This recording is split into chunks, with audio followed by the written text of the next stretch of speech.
I think we are live now. So thank you very much for being here. That's an amazing panel about how to transform a failed game to a success case.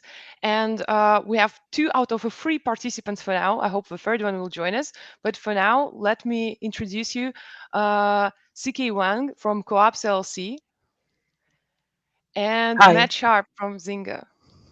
Hi, CK. I'll make you a deal, man. We're missing somebody. If you take on half the load, I'll take on. We'll do one and a half. You do one and a half. I'll do one and a half, and we'll max this thing out. Okay, Ekaterina, how's that Sounds sound? good. Cool. Great. So let's start from introducing yourself, your company, your role in it, and whether you made a failed game which initially, like, eventually reached success. Sure, yeah, I can start. Yes, my name is CK. Run a studio called Kooapps. We make mobile games in a hyper casual, hybrid casual space. And our biggest hit is a game called Snake.io. We have 25 million monthly active users, small studio, working hard, and yeah, and loving it. I'm Matt Sharpe. You have 25 million. Wow, that's awesome. I'm Matt Sharpe. I am the creative director in advertising at Zynga. We are a mobile games studio who have the privilege of entertaining over 200 million people across the globe each day across our portfolio of titles. So we have a wide array of experience of wins and losses and everything in between. Amazing. So, well, as we all know, in hypercasual, usually they tell us not to attach too much to projects. They tell us kill fast, but sometimes there are miracles happening, and the game, which we think was a failed one, actually reached success. So first, let's get started with definitions. And please tell me, what do you consider a success for a failed game? How is it different from a usual success of a game which was successful since the beginning? Yeah. I would say for us, we define fail as like we stop working on it, like we give up. Whereas like success, we're continuing to innovate, add features, add meta progression, run live events, and the whole team is excited and working on it. Yeah, we've definitely actually our largest game, Snake.io, I would say is that case, like sort of from failed game to success. In 2019, we had actually purchased the game from another developer where the metrics wasn't working out. They wanted to move to mid-core games. We loved the team, but they wanted to move on. And so we ended up buying the game and taking it over. And since then, growing it to new highs. So yeah, that's a perfect example of, from my failed quote unquote to a success game. But I think it's really about the people for us. And if there's a champion, they keep pushing it. There's always a chance. And yeah, Snake's the example. I think speaking strictly for myself on behalf of our company, the word fail, I actually really dislike the word fail. Actually, a failure for us, if we release a title and the metrics aren't there, as CK alluded to, like for example, we always have target KPIs. If this game's going to make an impact, what are the key performance indicators we need to hit to show us that we're on the right path? Could be daily active users, could be day 30 retention, lots of things. For us, I think a failure is when we pull the plug on a game and we don't learn anything from it. And it's just like, oh, wow, we tried that. That was a lot of wasted effort. We've got to be able to recycle some kind of value out of the experience. So, for example, we've had some titles where we got pretty far into development and then realized if we were to really make an impact in the market, we were going to have to spend millions of dollars on advertising the title to deliver the kind of visibility we're looking for. And it was kind of a lesson to us, like, okay, this needs to be discussed at the forefront. We need to kind of address this earlier. So I would say, yeah, a failure for us would be if we don't pull value, but 9 times out of 10, even when a game gets like unplugged, it provides some value to the partner teams and sibling game teams to pull from. All right, very interesting. So let's say the success for the game, which has good KPIs from the very start, is becoming a hit. But would you consider just being profitable for a supposedly failed game a success? Yeah, totally. For us, unlike Matt with Zynga, we're bootstrapped, self-funded, and so profit is revenue minus UA cost is definitely how we think about sustainability of a game, and then therefore being able to pay for the team, keep the lights on, and so profitability is a large part of whether or not a game is successful. But sometimes there are games where like they are profitable, but the rest of the team has like sort of, oh, CK, we're out of ideas, can we work on something else? And when you have the entire team saying that, you sort of put a pin on this game and then you work on the next game. Um yeah, but logistically, like the profit of a game is like is a big factor for us because we're self-funded. I think as well, I think sometimes when you see forecasting, I mean, a game can be profitable today, but you may see trends emerging, not just in the game itself, but also in the market, which make you question whether it's going to be profitable 6 months to 12 months to 18 months from now. And I think that's a big factor as well. I think anytime though, and Ekaterina, to your question of taking a game that's underperforming and then spitting a profit out of it, it's the same thing. You've got to make sure that profit's sustainable. If we're going to pop a number for 3 months at a time and then it just goes down and goes away, that is a difficult equation to balance. I see that our third participant has joined. Let me introduce you, Jang Guk, the co-founder of Parma Games. Very happy that you joined us. So could you please briefly tell us about your studio and your role, what kind of games you're making, etc.? Yeah, I was actually happy that I was late because I don't like to introduce myself, but let me just give a briefing about me. My name is John. I am actually in the game development sector since I know myself. I'm trying to develop the games. But actually, in Turkey, we actually mainly focus on hyper games, hyper casual games. That is why our sector is actually trying to bring some personal computer and console games. In Parma Games, actually, we try to build games that will be both on mobile, both on PC, and we mainly focus on Web3 games. That is actually, I can tell to you because I don't like to introduce myself, and sorry for the delay. And it's a proud and honor to be in here. Thank you very much. Thank you very much. And I will start from the very first question to you. What do you consider success for a game which you thought would be a failure? Well, actually, I was in projects. I cannot tell the name due to some signatures that I signed, but actually, a failed game can be, from my perspective, there can be two things. Either company loses money or prestige. We have seen that in most of the companies. I mean, they actually either lost prestige. From my perspective, it can be different, but they can either losing money or losing prestige. And failed game actually, the companies understood it actually at the development stage, and they either choose kill the project or let's just continue, we will find some thing to handle it. So in order to make it successful we have to work so hard. And I don't what was the last sentence of the question? Sorry, I forgot it. What would you consider success for the game which was destined to fail? Well, of course, to say it is actually successful, you have to create something better than what you have done before. For me, most of the games, I'm not talking about mobile sector because I'm just far away from the mobile sector for a long time. I mean, I can say 5 years. I was developing at least 5 years ago.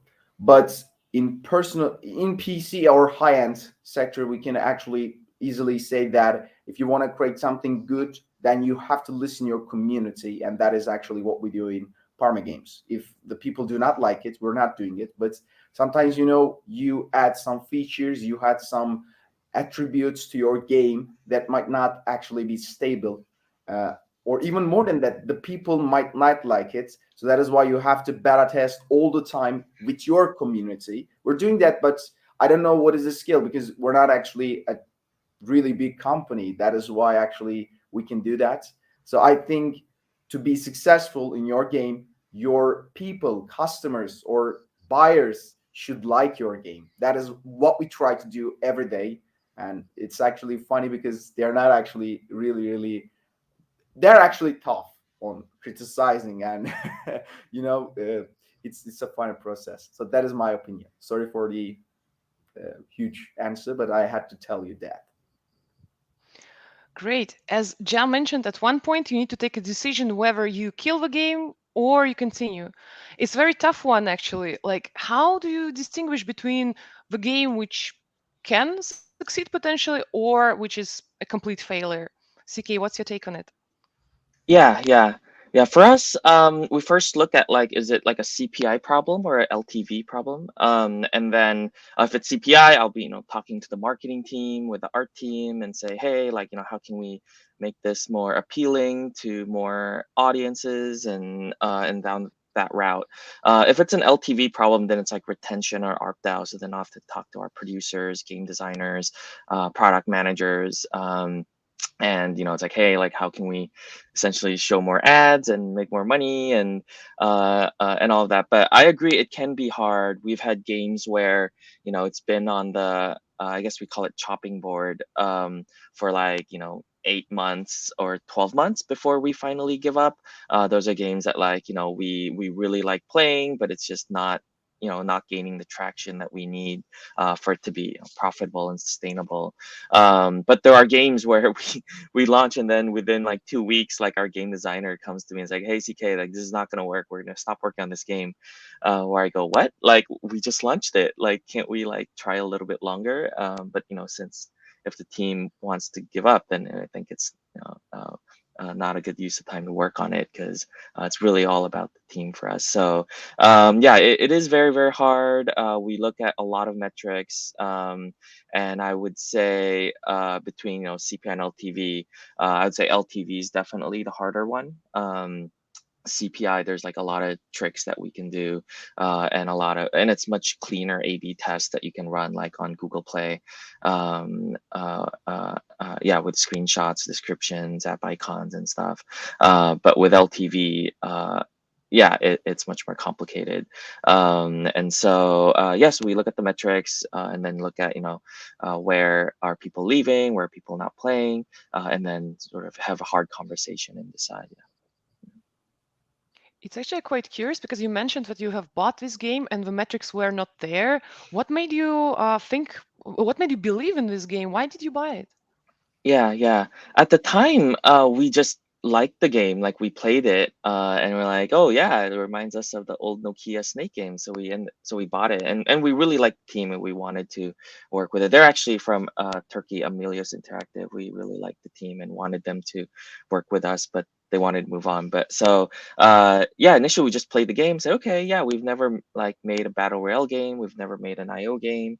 Yeah, let's try it, give it a shot. We ended up redesigning everything, like all the art, AI, progression, skins, and yeah, and we ended up redesigning sort of all parts of the game. Just kept adding things and going, okay, yeah, this looks like it makes sense. This looks like it makes sense. When we had bought it, it was purely a hyper casual game, and as we added things, it became a, I guess what people now call hybrid casual game, and so we're able to increase retention by a tremendous amount. So. All right, Matt, how do you take a decision? The truth is, I think a lot of it's leadership. It comes down to leadership at a fundamental level. And because when you're working with, whether your team's 4 people or 40 people or somewhere in between, from the start of the project to the end of the project, there's always a set goal in mind. We're doing this to create a title that either generates this amount of revenue as a baseline, that has this amount of players. There's always those kind of high level goals that we're all striving towards. And then what we do is we reverse engineer it. We say, okay, to get to those goals, these KPIs need to be in play. And it could be a host. It depends on the title. It depends on the mechanic of work. But we try to limit it so there's not, people can look at acronyms all day and their eyes just glaze over. So we said, okay, what are the key KPIs? If we really, the key performance indicators. And for us, I think it's always keeping in mind the goal is to get here. We can't lower that bar, can't move those goalposts, we can't do it. And so if we see those key KPI, those again, key KPIs are not trending in that direction, that leads to a lot of tough conversations. And there's a certain amount of time for revisions. There's only, to CK's point, everyone has a budget. I don't care if you're small and, if you're bootstrapped and time is your currency, that's the most valuable currency you have. That's everyone's most valuable currency. Everyone has variables. Everyone has a budget. And when you see that to get to the top of the mountain, it's going to cost way more than it should, or you might not even get there. That's when you just have to sit down and say, okay, knowing where we are, knowing we can't make this trip, what's the best way to exit peacefully? And that's when you have that difficult conversation.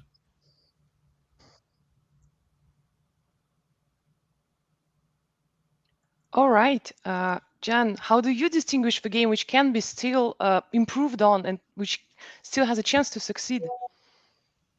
Let me tell you something funny. Actually, we're in Web3, right? So we don't have to kill it. Everybody is buying what it is. They're not looking even the game. They're just looking to the market capacity of the coin. Even more than that, they are not even looking to that. They're just looking to the listings. So it's the reality. I'm sorry about it, but we actually kill it with actually some testing in the Web2. We actually always strongly believe on the community, because that is what it is. All right, we are in the office, maybe we're just talking about analyzing the game, just using the data that we collected from the beta testers, and just using some ML models, AI models to understand what it is. We do not have so many KCP or something like that in high-end sector, but I can tell you that even that your beta testers like your game, that doesn't mean that your game will be successful at all. Because, for example, most of the companies, not all of the companies, are using high-end PCs to test their games to the beta testers. This is actually what I think wrong. You know why? There was a company, a big company, that tried that, and at the end of the day, what they actually launched in PlayStation 4 was actually a disaster. The game wasn't even working at all.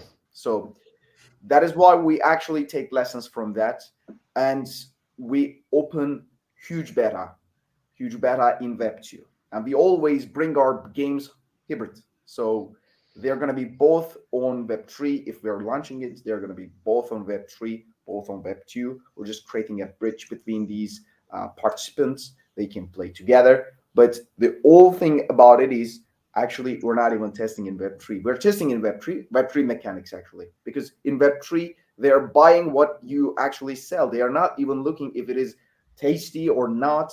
So that is why we are actually testing our games in Web2, and we're getting feedbacks. And if the feedbacks are bad, I can understand that sometimes in your prototype phases, the companies do not like to share it. That is actually, it is not our approach, actually. Our community likes us. There is a bridge between us. That is why we can actually ask whatever we want to them. They are actually criticizing us toughly, because they know that we are not actually crying at the backstage. We're trying ambitiously to work and fix it. But if we have a percentage, over 70% for a prototype, and over 45% for actually some beta tests, bad news, that bad reviews actually, then that means that we have to kill this project. That is actually what it is for us.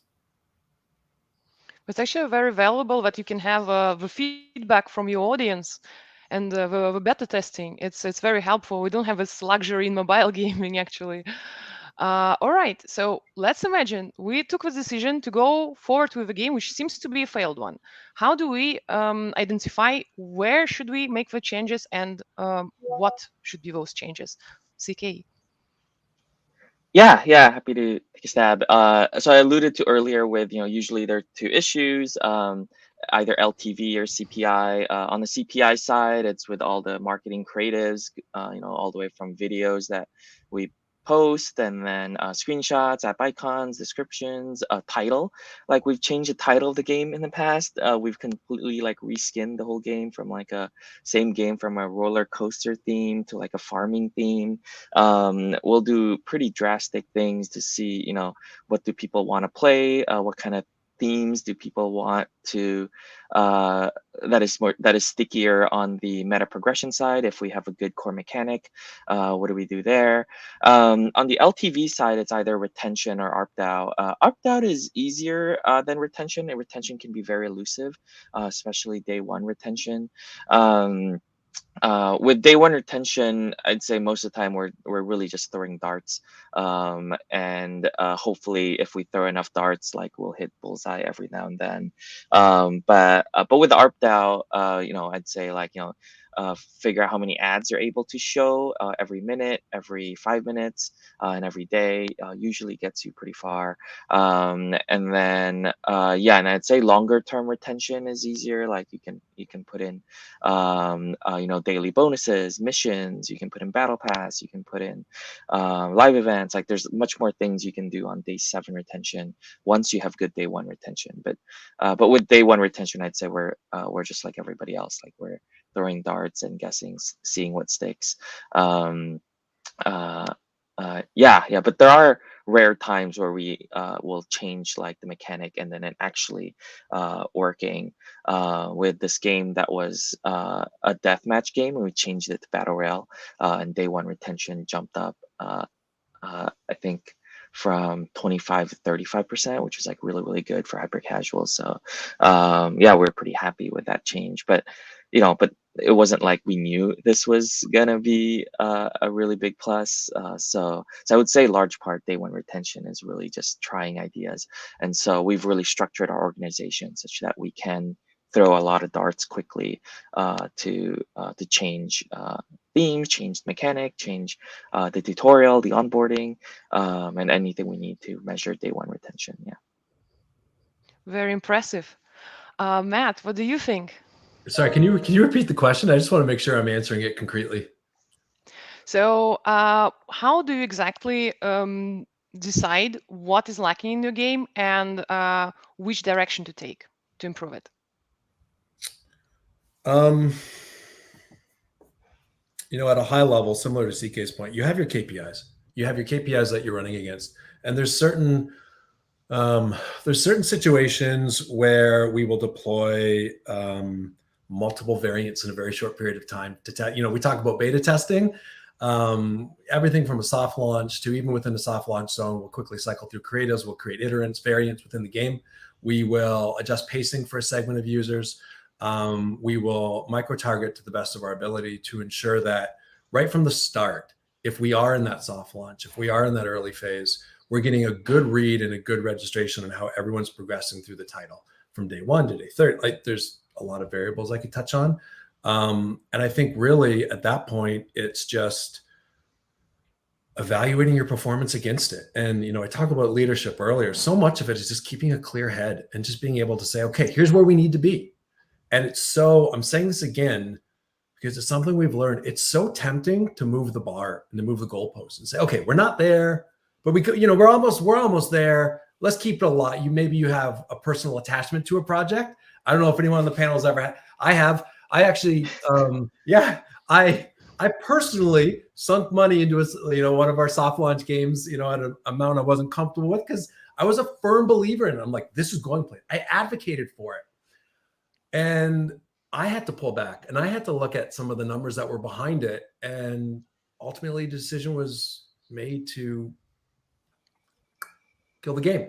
And it's painful, but it's what you have to do. It's creating that distance. And I know it sounds repetitive, but really it is that you have your key KPIs, you focus on them, you isolate on them, you understand why they're there and where you need to go with them. And if you're not meeting them, you can play with things as much as you want, but at some point, it's sunk cost fallacy. The truth is, and I think this is kind of what I'm getting around to, you want to know the greatest threat towards these development cycles, it's sunk cost fallacy. We're just hardwired to not want to give up. And I won't speak for anyone else in this panel, but I'm seeing some heads nodding and it's just, you get 60% of the way there and you think about all the work you put in, the team's passionate about it and you love it. And sometimes it's just not going to work out. It's just not your time. And I think that is, I'm not sure if that even answered your question, but I think that is one of the pitfalls you run into and you have to be highly, highly attuned to. Otherwise, I'll tell you, I've also been on the other side of it where you do push it through. Results aren't pretty. And as much as it can be challenging to make a decision to kill a title, it's doubly challenging when people are stressed, morale is exceptionally low, and then the axe falls. Not good, because those same people can't be then repurposed to other titles in a healthy position. Yeah, I think it's an extremely relatable situation for all of the people, for a lot of people in gaming industry. Yeah. Jan, how is it different for premium games?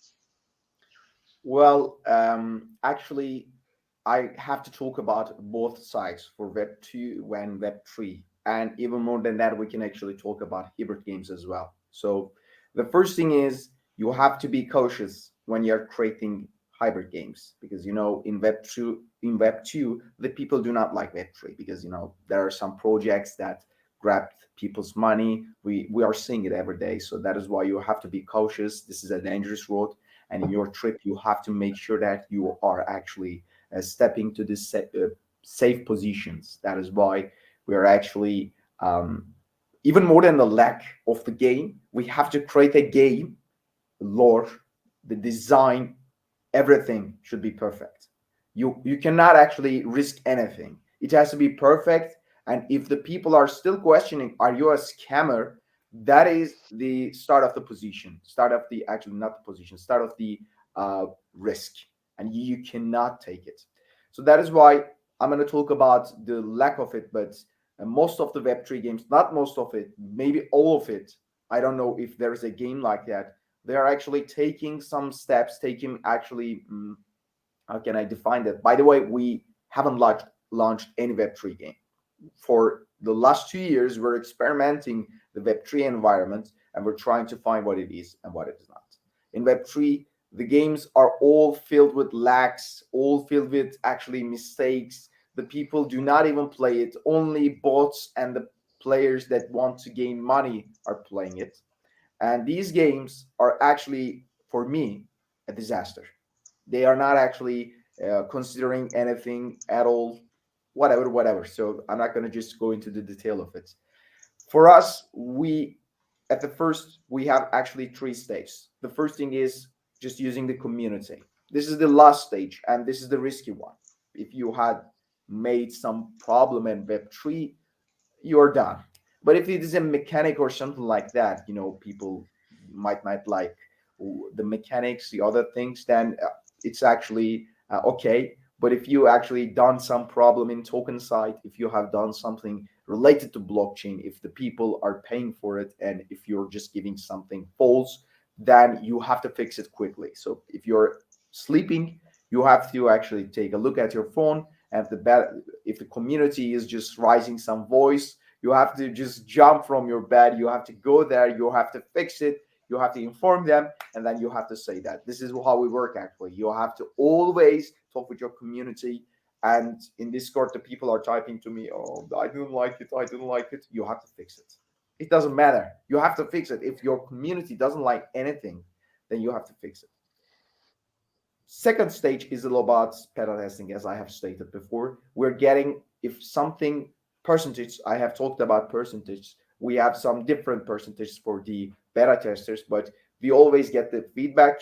We look to the percentage, but even more than that, I'm actually also working on the artificial intelligence sector, and we have some models to understand what is the reality. Actually, we trained that models with our failed games. Actually, I mean, most of the games do not like to talk about their failed games. If you just look at my profile, you cannot see a piece of them, but I actually failed too many times, and so we actually used them.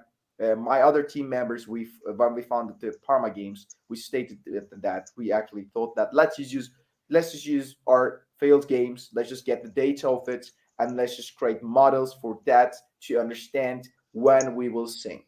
So have percentage, we have data, we're just using it, and we're just getting it. If the model says something to us, then there's a problem. We're just taking a look at it. But let me tell you one thing.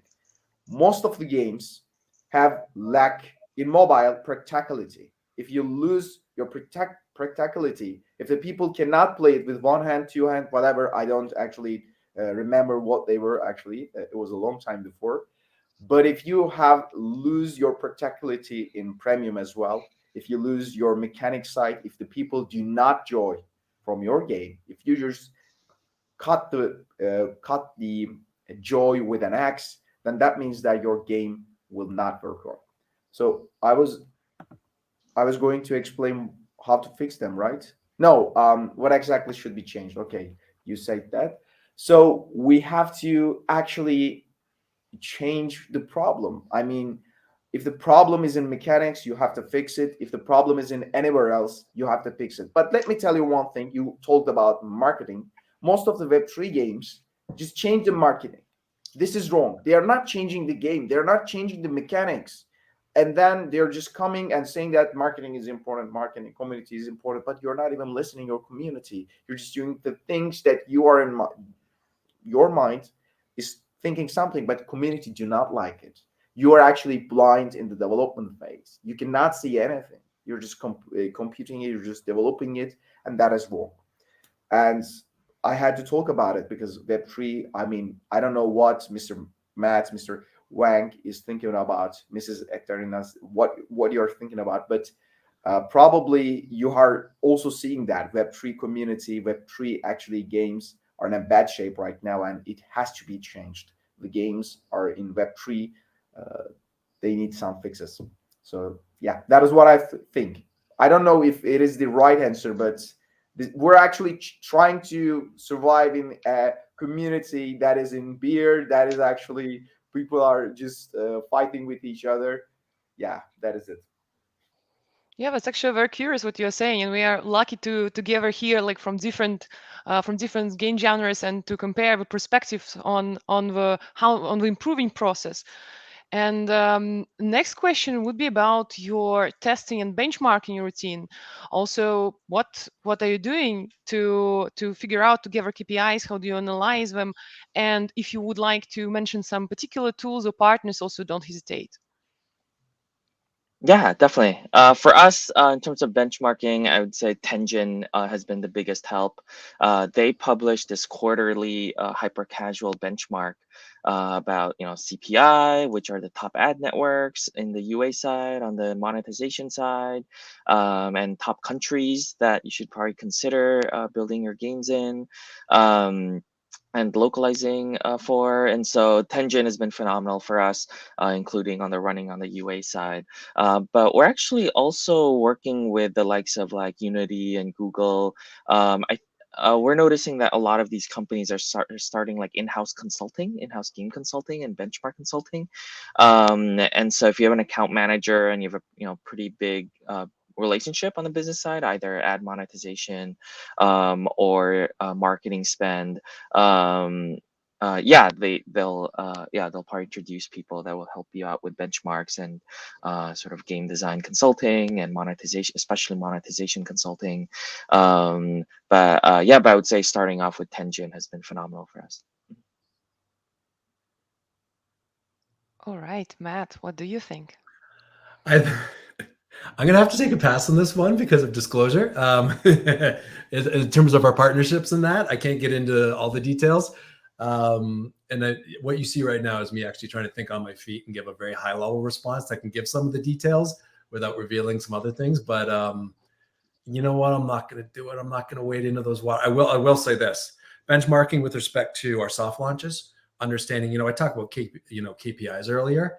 When we do run a soft launch, determining where exactly we're going to push that launch in the app stores, where it's going to go live first, how it's going to go live, how we're going to understand the numbers culturally, what the shifts are that happen in those regions.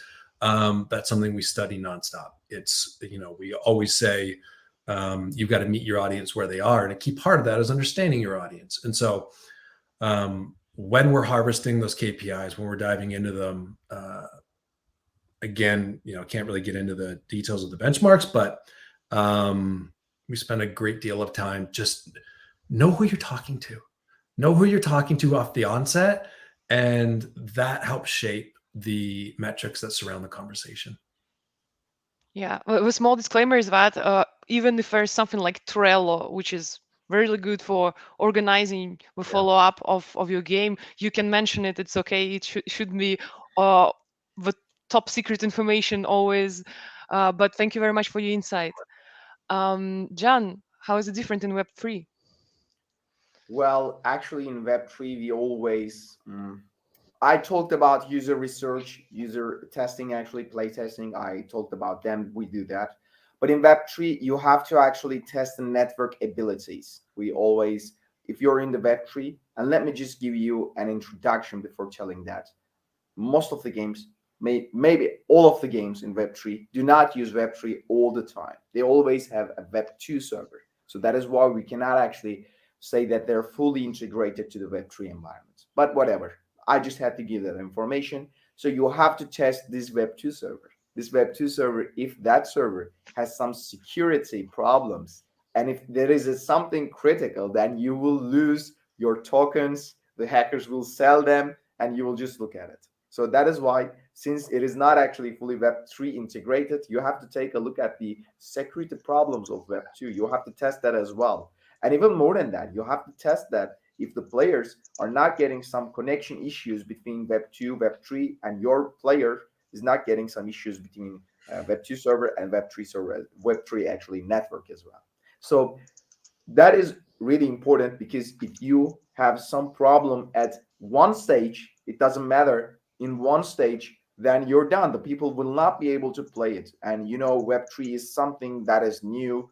Web2 is another thing. There are lots of things that you should look. And actually there are companies that are being hacked, and then they are actually getting some security member after hacking. So you have to make sure that you're not being hacked. You have to make sure that you are giving the connection as fast as possible, but stably. It has to be stable. I'm actually also agree with Mr. Wang, Mr. Matt. Thank you for your actually speeches. I have learned so much from them. So that is what actually we do. I actually also stated playtesting and other things as well. There is also a very important dimension in the success of a game when you need to talk to your publisher or to the investor, and they might have completely different plans for your game than you do. So, how do you communicate that you see this game as a failure or as a potential success? How do you tell about it to your publisher? What's the level of transparency you should have? How to persuade them to adopt your vision? Questions to me, right? Okay, let me explain To it to you. anyone who would like to pioneer, Okay. you can answer. So let me explain it to you. We do not have a publisher because we are publishing our games on our own. But to be clear, in Web3, investors, yeah, they like to see a game that is actually, they're always taking a look at your tokenomics, your token size. And if you're actually creating a blockchain environment that the mechanics will fit, that the mechanics will be okay. If you're changing something, they're liking it, because they're always looking to the blockchain side, blockchain network. If you're using that network, if you're creating a volume in it, then they're okay. They're just saying that just do whatever you want in gameplay. Just show us something, show us a prototype, and you're showing the prototype and you're saying that we will change it. And they're only looking at the point, because this is the most important point. They will only get profit from it. And maybe some ventures are just saying that if you have acuity, if you do not have acuity, that is what I actually talk about. If you're getting an acuity, then investors actually have a right to tell that change this game like that, do this, do this. But we're not getting acuity, we're getting token sale. We're just doing that strategy. So if you do this token sale, then they're only looking at the black box, the box that actually handles the network, the net blockchain thing. And if you're actually in your game, for example, the people are playing, the people are just drinking a potion, the people are just crafting a sword or something like that. If you are actually integrating with the Web3 network, and if you're just creating a volume from it, because the people have to make transactions that will eventually increase the volume of the network, and eventually the people will have to use the token. I'm not talking about buying token for actually some investment things. If the people are buying it to use it in a game, and if they can see that, there is no problem. But if they cannot see that, they start to actually tell you the things that they want to see. You have to do this like that. You have to do this like that.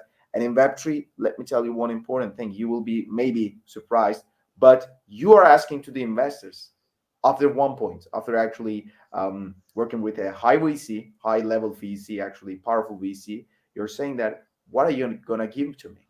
I mean, yes, you want to actually invest on my project, but what will be different than the other venture capitals? Actually, you're starting to sell that, and that is actually what it is in Web3. It's actually completely different dynamic. So the only thing is they are actually always actually curious about your white paper, curious about your network structure, and if there is something problematic, they're actually saying, I don't like it, change it. But in the game sides, most of the venture capitals do not even care about it. And I think this is the problem. This is the problem in Web3. They have to be curious, they have to be demanding on games. Thank you. Sorry for the long answer. Yeah, no worries. That's Yeah, actually happy very to take a stab. curious. Yeah. CK, how do you tackle this challenge? Yeah. For us, we've decided to keep the cost per sort of soft launch as low as possible, and we're talking like, let's say like 5 or 10 grand. Then once you do that, our bar is actually very, very low. So we soft launch almost anything, and it's just a matter of like priority. Like, do we do this first, this first, this first? And then I largely let the design team decide which game they want to soft launch first, and almost don't need approval from me. It's only in like rare circumstances, but like yeah, they just run with it. I know like I alluded to earlier, day one retention is very elusive, and so we're very, very experimental. But the way we soft launch is we'll just soft launch in certain countries, like it won't be live in the US, and sometimes we even do it with a separate account, and such. But yeah, the bar is like almost non-existent, I would say, for us. Yeah, so we can soft launch anything. Yeah. On our side, Matt, I guess. Yeah, I guess the challenge is reversed a bit, how to talk to developers as a publisher. it's yeah, certainly we publish our at Zynga, we're a fairly large organization. We publish our own titles, but we do have shareholders, and we do have shareholders. There is that each quarter you need to step up, and then you need to. We were recently acquired by our friends at Take Two Interactive as well, and so you're constantly answering questions. And this is going to sound so lame, and CK, everyone's going to roll their eyes. Honestly, you know who we look to permission for too? It's our users.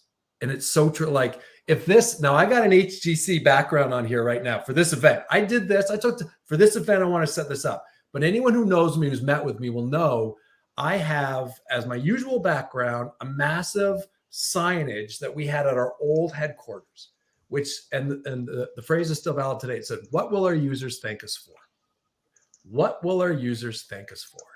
And when we release things, the thing is, if people don't like it, we can't do it. If, to some points made earlier, your user base can be very loud, and you want to get into a really interesting conversation, let's talk about what a user base says they want, and then what the numbers suggest they want, how those can differ, and bridging that gap and trying to work that subtle balance between the two. But so when it comes to us with launching something, we look at it. Is there a market for this? Do our users want this? Is this a feature? Is this a game? Is this a title that people we think will share our excitement with? And if the answer is no, you can't do it.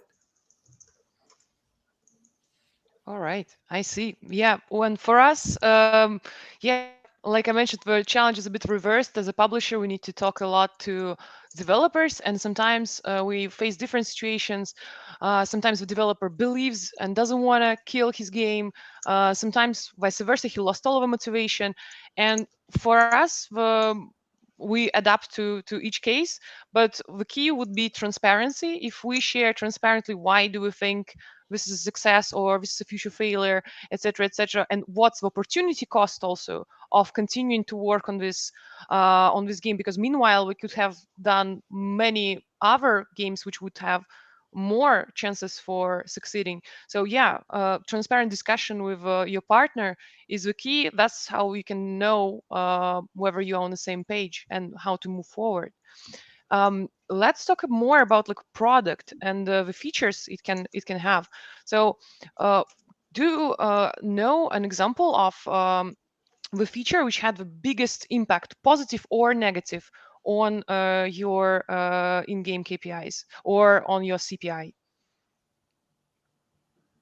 Yeah, happy to share some. Alluded earlier, like we had this game that we changed the entire like match format from death match to battle royale, and it tripled our LTV actually. So in addition to retention increase that I mentioned earlier, 25-35% day one retention. Actually, one of the biggest increase was on the ARPDAU side. So in a death match mode, like when you die, you just keep reviving. And then there's like maybe like a 2-minute timer or 5-minute timer, and then at the end, the winner has, whoever has the most kills is the winner. In battle royale, what happens is it's usually like a one life. Like as soon as you die, like you're done with the game. And so for us in hyper casual and hyper casual, it's an opportunity to show ads, right? Whereas in the death match, like your match times are very long, and then people don't see an ad until the end of the entire 5 minutes round. And so yeah, so that entire change was both a retention and ARPDAU increase that's been phenomenal. So we ended up tripling our LTV, as I mentioned. So yeah, those we don't get that like every week. That would be amazing, but yeah, yeah, really happy with what the team did, and experimented with changing the core mechanic and the entire way the game worked and such. So Truly Yeah, remarkable. Matt, what do you uh, think? two features for us that have been huge drivers. Number one, Battle Pass, monthly pass. All of our titles now at this point, they started introducing the last couple of years. Basically, all of them have it at this point. That's just been a massive lift across the portfolio.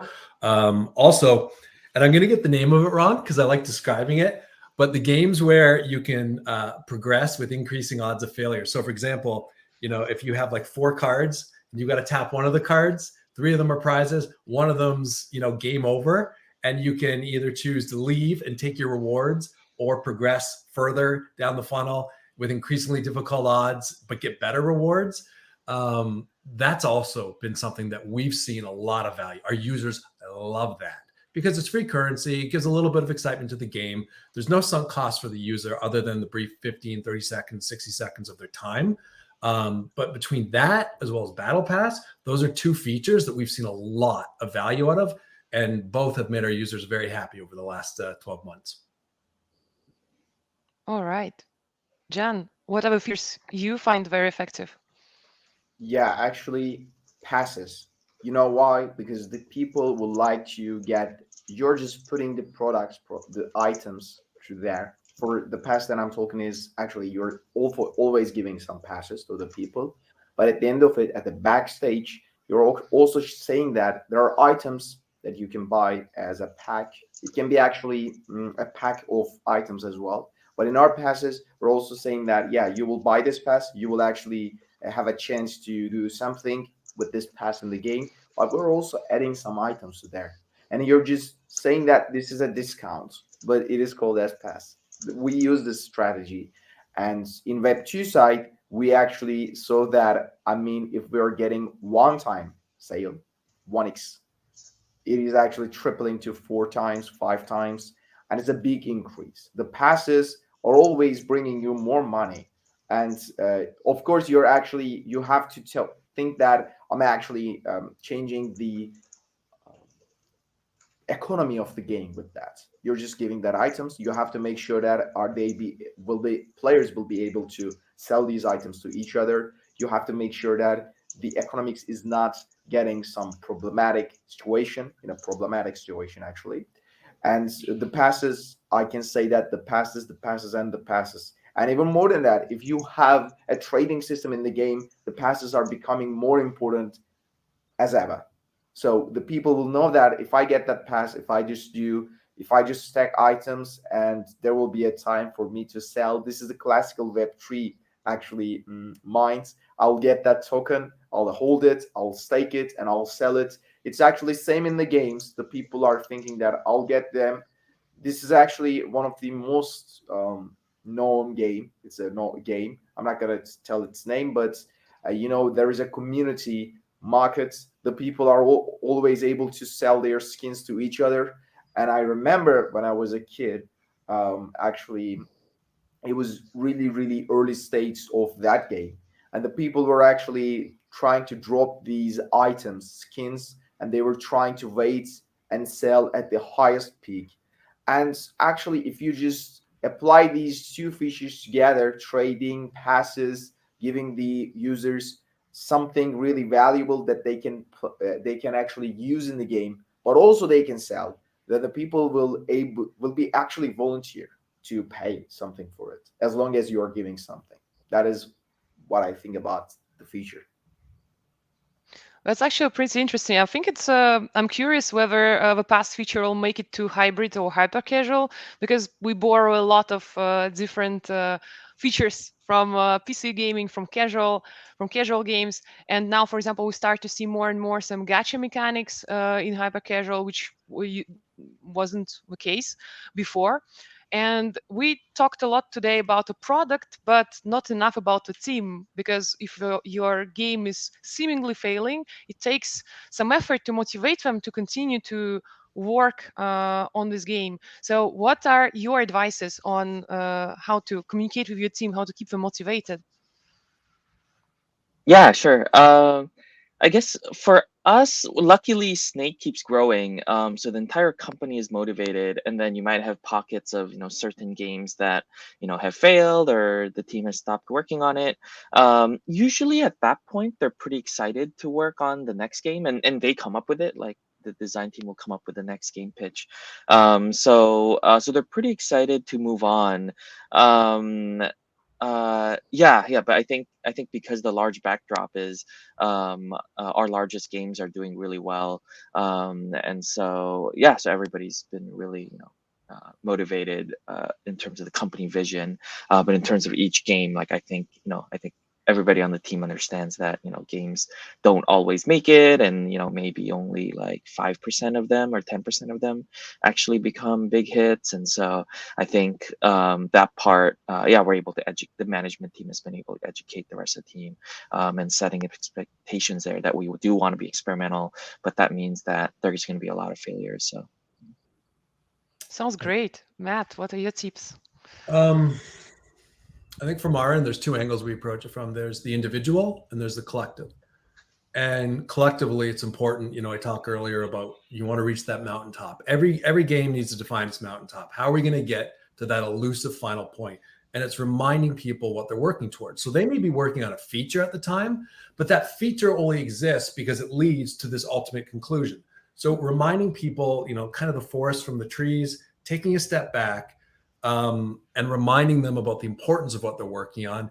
But also, frankly, selfishly, people need to be empowered individually.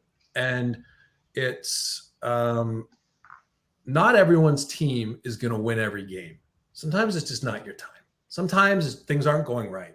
But it's also reminding them, look, you're still taking reps. You're still getting better. You're still improving your chances. So whether this thing turns around and becomes a success, or ultimately, worst case scenario, it's a setback, we pull the plug on the game, and you go somewhere else on another game team, on a partner team, maybe to another company if you're not sad. Who knows? Hopefully not, but who knows?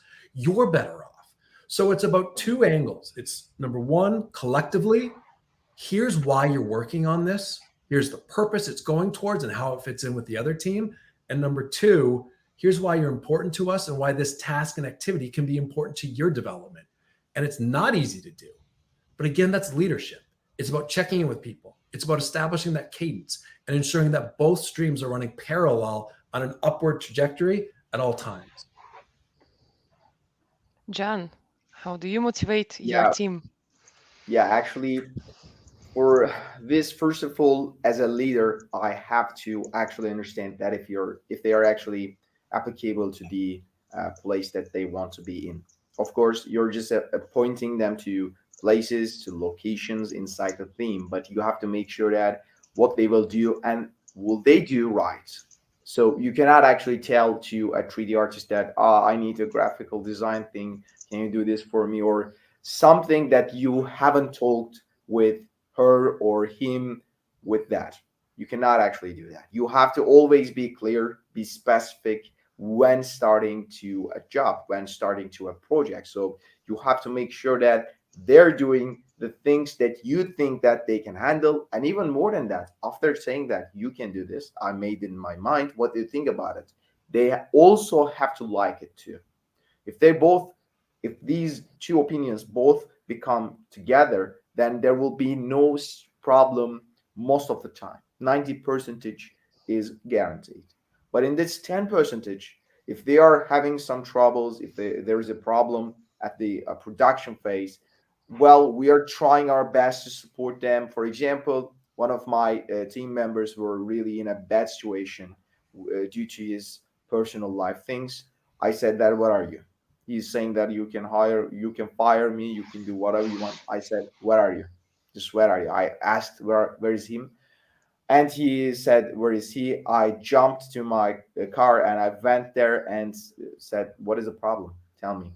We spoke about it. I said that you're not going to come to the company. If I see you, I'll fire you. Really, really, really, I will be angry. You have 2 weeks. I don't care about, just don't care about the other things. Just do not ask if I'm going to be get paid, because of course you will get paid for this time. Do not ask anything. The most important thing is, if we want to deliver successful products, you have to be on your mind. You have to be on the same shape as we started together. So do not think all of these things. I'm just, yes, I know that if you're in office and if you're just searching in Instagram, if you're just searching in Twitter, that is a problem. But if you are having problems in your life, there is no problem at all. So as I think, you have to be supportive to your team members all the time. But at the start of it, if you're pointing them to somewhere, someplace, you're the responsible person for that. So you have to take responsibility, as I did, and support them. Yeah, indeed, that's a remarkable case. Yeah, I feel also that empowering people, keeping them motivated, and also being transparent with them, and and showing this humane side. It's always the good start, and the continuation, of course, of the working relationships. We are running short on the time, and to wrap it up, I would ask you to give a couple of short advices to our developers, what they should keep in mind when they try to improve their game. Yeah, definitely. For us, keep in mind there's going to be a lot of failures. Most of the ideas don't work. Yeah, and then, in our opinion, like as long as the team is excited and motivated and doesn't want to give up, there's always a chance for success. And yeah, and our largest game is an example of that. And so it's really about the people. I've been really lucky that I've co-founded this company with a couple of one of my a middle school best friend and a college best friend and another college really good friend. And so yeah, it's really picking the right people. So when you ride the roller coasters, the lows are still very fun. Yeah, but it's always about the people for us. Yeah. I'll go quick. I Thank see you. we got 40 seconds left, so I'll say this. Yeah. Patience. And I say patience. People overestimate what they can do in a day and they underestimate what they can do in a year. Slow down, be patient. You'll get there. Just do the right thing in the moment. And ultimately, you'll find that cascades into a productive ending. So let me Great. just tell something really, really fastly. Know your limits and do what you're doing. Just know that if you can do it or not. Make sure about that. Thank you very much. Great words, a lot of inspiration. Have a nice day. Good luck, and thanks everyone for listening. Bye. Mhm.